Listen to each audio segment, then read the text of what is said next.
మీనరాశి వారికి గురువు ఉచ్చస్థానంలో సంచరిస్తున్నటువంటి సమయంలో గోచార ఫలితాలు ఎలా ఉన్నాయో తెలుసుకుందాం. గురువుకు ఉచ్చస్థానము ఉచ్చ రాశి కర్కాటక రాశి, అంటే కర్కాటక రాశిలో సంచరిస్తున్నాడనమాట ఈ సమయం లోపల.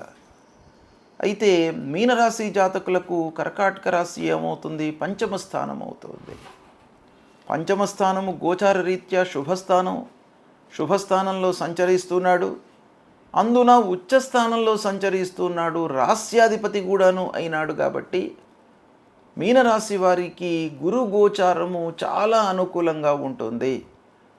అంటే ఈ 2 జూన్ 2026 నుండి 31 అక్టోబర్ 2026 వరకు, తిరిగి మళ్ళీ 24 జనవరి నుండి 26 జూన్ 2027 వరకు ఈ మధ్యకాలంలో గురువు యొక్క అనుకూలత బాగా ఉంది మీనరాశి వారికి.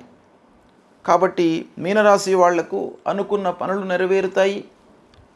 సంతాన యోగం కనబడుతుంది ఈ సమయం లోపల. ఎప్పటి నుండో మీరు వేచి ఉన్నటువంటి వాళ్లకు సంతాన భాగ్యము ఈ సమయం లోపల గోచరిస్తుంది. పిల్లల విషయంలో చాలా మంచి జరుగుతుంది. వాళ్ళ యొక్క సెటిల్మెంటు, ఉద్యోగము, ఉన్నత విద్య, ఇలాంటి విషయాలలో మీకు బాగా అనుకూలమైనటువంటి సమయము. చదువు బాగా కలిసి వస్తుంది. మంచి స్థాయిలో మీరు నిలుస్తారు, బాగా రాణిస్తారు.